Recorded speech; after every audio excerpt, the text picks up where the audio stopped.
Donc, bonjour tout le monde. On revient en fait sur le repêchage de la LPHF, donc la Ligue professionnelle de hockey féminin, qui a eu lieu le 18 septembre dernier. Steph est avec nous pour en parler. Salut Steph, comment ça va?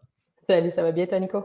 Ouais, donc en fait, toi, tu étais sur place, donc tu étais chanceuse, tu étais aux premières loges, si on veut, pour voir cet événement-là. Comment c'était justement sur place l'ambiance? Ben, super ambiance. C'est sûr qu'il y avait, bon, un tapis mauve, là, les couleurs de la. Là, il faut que je m'habitue à le dire en français, donc la LPHF. C'est une espèce de mauve, donc il y avait un grand tapis mauve. Les joueurs arrivaient, étaient nommés, prenaient des photos. Tu sais, c'était vraiment. Ils ont pas eu beaucoup de temps quand même pour mettre ça en place. Puis ça se passait dans les studios de CBC à Toronto. Puis c'était quand même très professionnel. C'était vraiment le setup, un vrai setup professionnel des caméramans, de tous les angles, donc animation, téléprompteur, donc vraiment beaucoup d'ambiance, quand même beaucoup de gens, des familles, des joueurs avec leurs familles. Puis c'est ça, les joueurs étaient même annoncés individuellement. Au fur et à mesure qu'elles arrivaient, là, les joueuses les plus connues, il y avait des gens, beaucoup de jeunes joueurs qui étaient là, faisaient la file, donc elles pouvaient signer des autographes, prendre des photos avec les fans. Les gens, il y avait beaucoup d'excitation dans l'air. C'était vraiment une ambiance positive. Euh, oui, c'est une première. Bon, certains vont dire, ben, oui, il y a déjà eu des repêchages avant. Oui, il y a déjà eu des ligues professionnelles. Mais c'est sûr que de cette envergure-là, on va dire un peu une mimique là, d'un repêchage pro comme on le connaît à la télévision de la LNH ou de la NBA.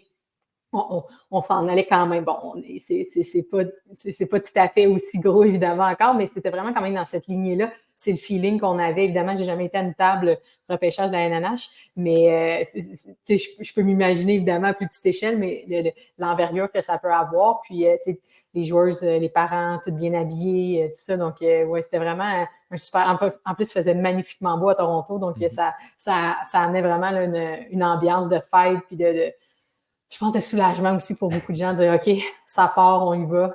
Puis, ouais, c'était très agréable. Mhm. Ben, c'est ce qu'on remarquait beaucoup dans les discours des filles après leur sélection quand elles parlaient aux journalistes, justement, Ouais. comme quoi c'est surtout elles ont hâte de commencer, justement, si on veut mettre les dernières années de négociation, puis tu sais, que tout semblait difficile, ben là, on a une ligue, on veut que ça aille de l'avant.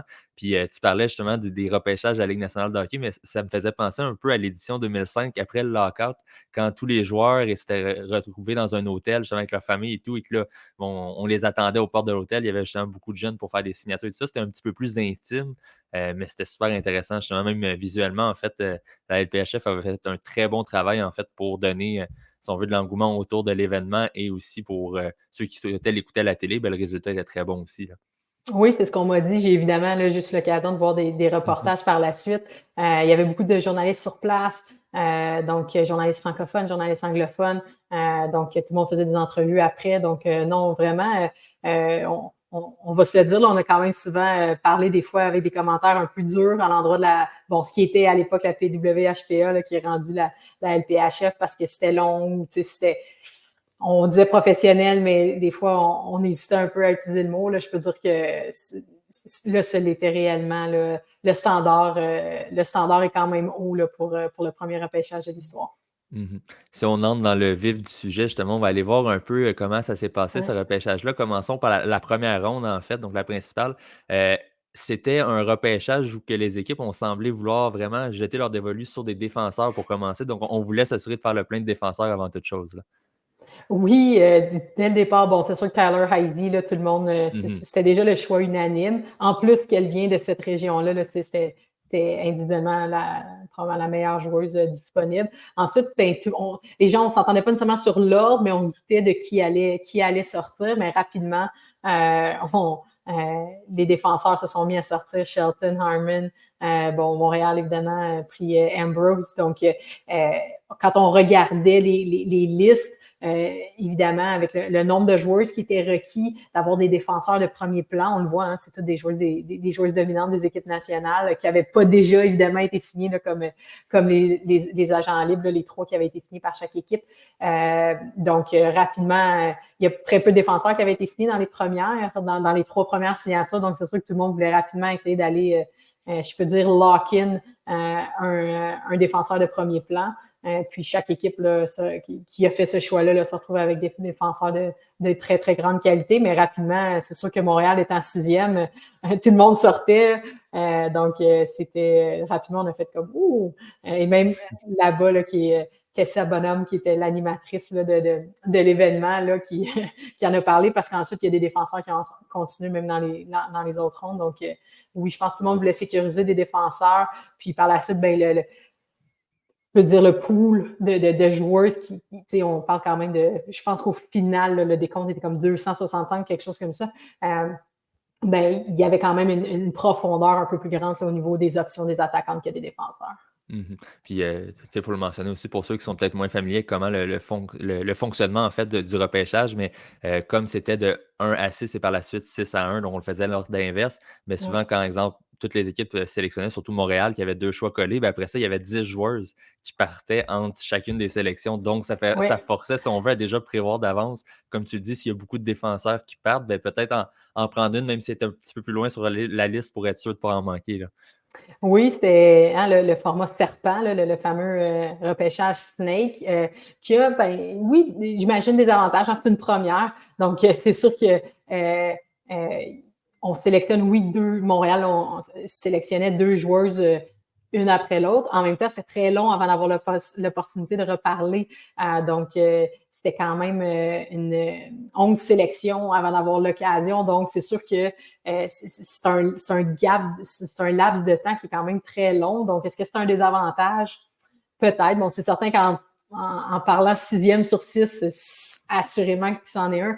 Évidemment, là, on va se le dire, là, Erin Ambrose n'est pas du tout un choix unanime là, dans le sens de joueuse de première ronde et une joueuse qui va avoir qui a déjà un impact sur l'équipe nationale, qui est celle qui pilote l'avantage numérique avec l'équipe nationale et tout ça. Donc, c'est sûr que c'est une joueuse d'extrait. On savait que ça serait une joueuse de très grande qualité, mais il y avait quand même 5 équipes qui parlaient avant Montréal. Donc, c'est sûr que tu es un peu dépendant. Puis par la suite, ben c'est ça, c'est un très grand écart.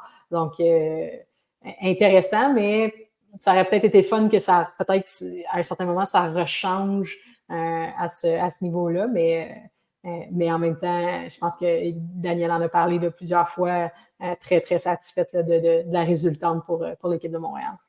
Je vais entrecouper 2 sujets parce que je trouve intéressant Mhm. justement, on ne l'a pas mentionné, mais tu étais à la table en fait de l'équipe, durant le repêchage.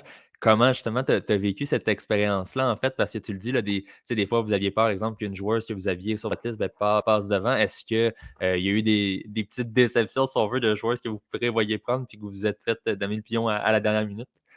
Oh, assurément, mais je pense que c'est la réalité de toutes les équipes.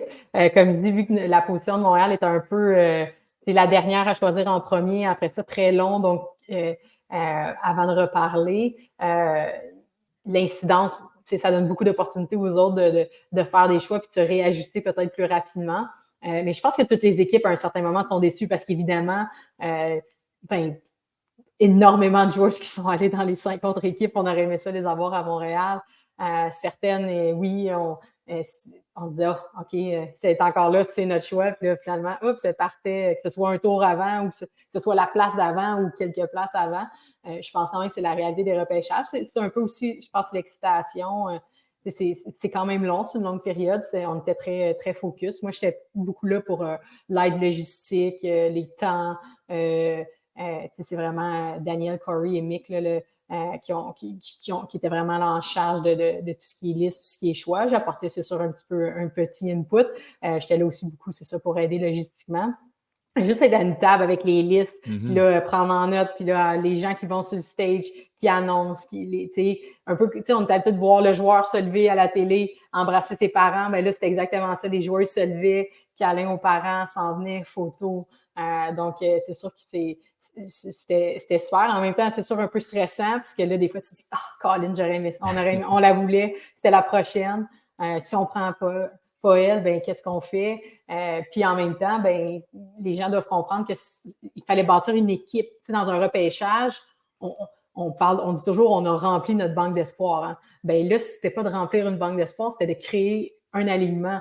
Donc, c'est sûr que souvent, on prend-tu le meilleur joueur disponible? Peu importe la position, mais c'est sûr que quand tu as déjà un alignement complet ou presque, c'est plus facile, je vais dire, de choisir, de dire, hey, lui, c'est le meilleur, peu importe, il va jouer où, on le prend. Tandis que là, ben, si les 6 meilleurs joueurs avaient été 6 ailiers droits, on peut pas prendre les 6 meilleurs joueurs parce qu'on peut pas jouer avec juste des ailiers droits.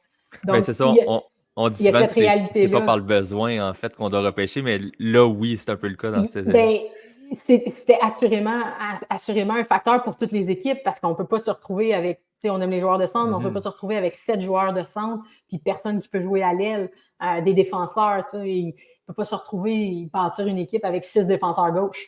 Et ça fait peu de sens. Donc, il y avait tout ça à prendre en considération, qui a pris qui. Donc, c'était une super, super expérience. Je suis très reconnaissante d'avoir eu cette opportunité-là. Puis en plus, on apprend beaucoup, puis on regarde ce que les autres font, puis on essaye de gager peut-être en disant, OK, non, je pense pas qu'ils vont aller là, je pense qu'on va être correct avec cette personne-là parce qu'ils ont pris telle personne avant et tout ça. Donc, oui, vraiment une super expérience. Puis là, ensuite, évidemment, il va y avoir des signatures au niveau essais professionnels que les joueurs vont pouvoir signer, qui va remplir aussi l'équipe parce que présentement, toutes les équipes ne sont pas au nombre requis là, pour faire une saison complète. Donc, c'est ça, mais c'est intéressant ce que tu amènes comme point. Donc, c'est pas seulement de regarder ta liste ou les joueurs que tu souhaites avoir, mais aussi de penser à ce que les autres pourraient prendre, à essayer d'avoir un ou deux petits coups d'avance, si on veut, pour peut-être se dire, ben, cette joueuse-là, oui, on la veut, mais elle serait encore disponible un petit peu plus tard parce qu'on pense pas que c'est une joueuse que les autres équipes vont aller chercher tout de suite, exemple. Là. Oui, exactement. Puis c'est pas dans l'optique, c'est de dire, OK, je l'aime beaucoup. Est-ce que je pense que, mais j'en aime beaucoup une autre, là, est-ce que je pense qu'elle va être encore là? Puis dans notre cas, dans 10 sélections, dans 10 ou 11 sélections, donc, ouf, là, ça fait comme c'est cette question-là qu'il faut se poser aussi. Donc, puis en même temps, c'est un peu le thrill. Hein? Les gens font des fantasy drafts Oui. tout le temps. Fait que nous, on a eu l'occasion d'en faire un vrai. Puis en même temps, ça vient quand même avec des responsabilités. Hein? Chaque équipe veut avoir la meilleure équipe possible. Chaque équipe veut remporter la première. Puis là, je pense que la coupe n'a pas été nommée encore. Là, donc, le premier championnat, chaque équipe veut aussi s'établir dans son marché. Donc, il y a quand même beaucoup d'éléments à prendre en considération. Mais parlant en fait des sélections de Montréal, on va aller voir un tableau complet justement des joueurs que vous aviez sélectionnés lundi. Donc, on le voit justement, on a 9 attaquantes sélectionnées, 5 défenseurs pardon, et une gardienne. On avait déjà 3 joueuses de signer avant justement le repêchage. Donc, c'est ça, comme on le disait, à chaque 10 rangs, si on veut, l'équipe pouvait sélectionner 2 joueuses. Donc, c'est un peu le portrait qu'on voit. Ce que je trouvais intéressant tout de même, il y a quand même quelques joueuses européennes qui ont été sélectionnées par Montréal. Donc, vous avez vraiment regardé aussi les joueuses du Vieux-Continent. Oui, Mick, là, qui est je peux dire le directeur du repêchage, là, qui était vraiment la personne ressource, évidemment, avec Daniel et Corey. Vraiment énormément de connaissances dans le hockey féminin, autant au niveau canadien, au niveau universitaire NCAA et au niveau européen. Travailler avec des équipes européennes, si je ne me trompe pas, c'est la Suède. Là, je crois que c'est ça. Donc, extrêmement connaissant. Beaucoup de vidéos on a regardé beaucoup de vidéos aussi. Bon, oui, évidemment, là, des statistiques et tout ça. Beaucoup de joueurs, la majorité des joueurs qui jouaient soit Canada, États-Unis, PHF ou équipe nationale, là, plus connue. Mais c'est un peu le beau côté de la chose. Pour les gens qui ont suivi un peu le championnat du monde, là, on a vu la République tchèque la Tchéquie, mais bon, dans les dernières années sous Carla McLeod, là, qui vient d'ailleurs d'être signée jusqu'aux Olympiques de 2026 avec la Tchéquie. Vraiment, qui va coacher d'ailleurs l'équipe d'Ottawa, vraiment amener le programme. Ils ont quand même gagné la médaille de bronze dans les championnats du monde, ce n'est pas peu. Ils ont des joueurs de très grande qualité. Puis c'était ça notre travail aussi. Le travail de chaque équipe, c'est vraiment d'ouvrir les œillères, puis d'aller voir ailleurs, puis de créer une ligue internationale. C'est une ligue internationale. C'est la prétention, du moins, qu'elles ont, tout comme la Ligue nationale. Quand on regarde dans les gens, on sait, là, ils parlent beaucoup il n'y a plus beaucoup de francophones aux Canadiens, beaucoup d'Européens, mais c'est la réalité dans toutes les équipes. C'est la réalité, et c'est la réalité ici aussi. C'est sûr que la majorité, là, c'est évidemment canadienne-américaine, mais il y avait beaucoup de joueuses de très grand talent qui venaient de l'Europe. Il y en a beaucoup qui ne se sont pas mis éligibles. Hein. La majorité des Finlandaises ne se sont pas mis éligibles puisque la saison commençait tard, ils ont décidé de rester en Finlande, dans la Ligue élite de Finlande ou de Suède, tout dépendant que ce sont les 2 ligues top là, en Europe au niveau féminin. Je pense qu'il y a beaucoup qui vont se rendre éligibles l'année prochaine, mais il y en a beaucoup qui avaient déjà des contrats, donc décidé de rester là encore pour une année. Mais puis ça va venir. Puis c'est sûr qu'en internationalisant le hockey féminin, ben c'est sûr qu'avoir des antennes dans d'autres pays, assurément que ça c'est une des missions de la Ligue. C'est la mission aussi qu'on a au Centre 2102, c'est de rendre accessible, de faire la promotion, d'offrir des opportunités. Donc, c'est sûr qu'à long terme, ces opportunités-là vont continuer d'augmenter. Et on revoit justement le tableau à l'instant, une autre sélection que je trouvais très intéressante en fait pour l'équipe, c'est Anne-Sophie Bété, parce qu'en fait, évidemment, elle était la capitaine de la Force de Montréal, donc de la défunte PHF, a joué aussi pour les Canadiennes auparavant, donc elle était bien ancrée à Montréal, évidemment, c'est une Québécoise également, et de pouvoir rester à la maison, c'est quand même très intéressant pour elle, là, qui va être une vétérane dans l'équipe. Oui, Anne-Sophie était évidemment très contente. C'est certain qu'Anne-Sophie, c'est énormément d'expérience. C'est une joueuse extrêmement dédiée. Bon, oui, et puis c'est sûr que c'est un plus que ce soit une Québécoise francophone, on se le cachera pas, mais elle a des qualités reconnues par toutes les coéquipières, les équipes dans lesquelles elle a joué. On le sait, là, a finalement percé l'équipe nationale à 31 ans. Bon, beaucoup ont mentionné qu'elle aurait dû le faire plus tôt. Ça, évidemment, c'était pas de son ressort.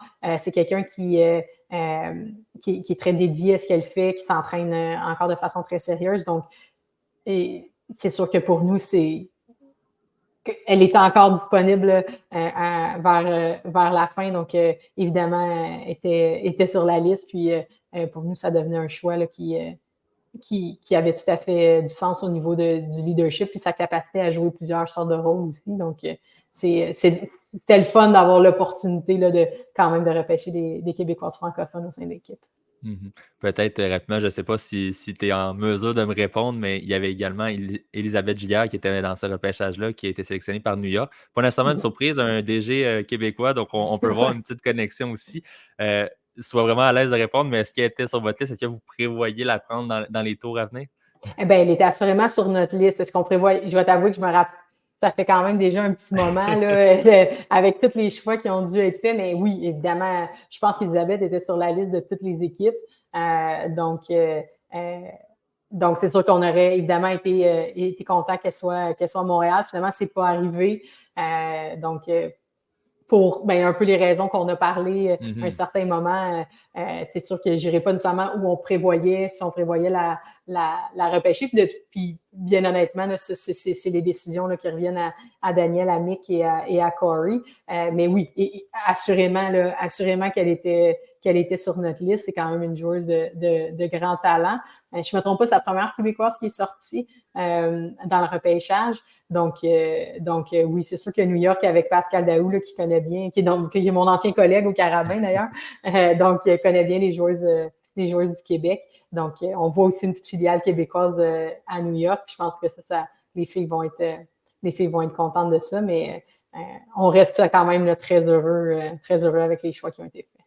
Exact, il va falloir s'attendre à des matchs intéressants justement entre New York et Montréal. J'imagine les familles justement et les proches des filles vont être là en grand nombre là, pour ces rencontres-là. Oui, c'est ce qu'on a hâte. Là. C'est ce que les joueurs ont hâte, les entraîneurs ont hâte. Donc, tout le monde continue à travailler là-dessus dans les prochains mois. Ben exactement. Peut-être pour terminer rapidement, remontrer en fait le calendrier qu'on avait montré la semaine dernière. Donc, en termes de ce qui s'en vient, bon, le repêchage est maintenant chose du passé.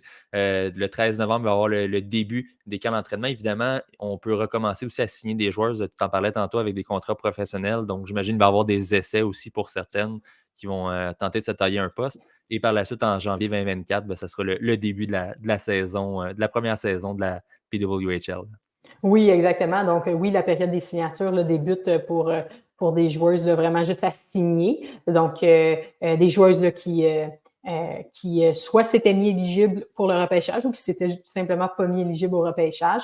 Donc là, c'est la période là, c'est comme ça qu'on finit c'est comme ça que les DG vont finir leurs équipes pour être sûr d'aller jusqu'à 23 joueuses.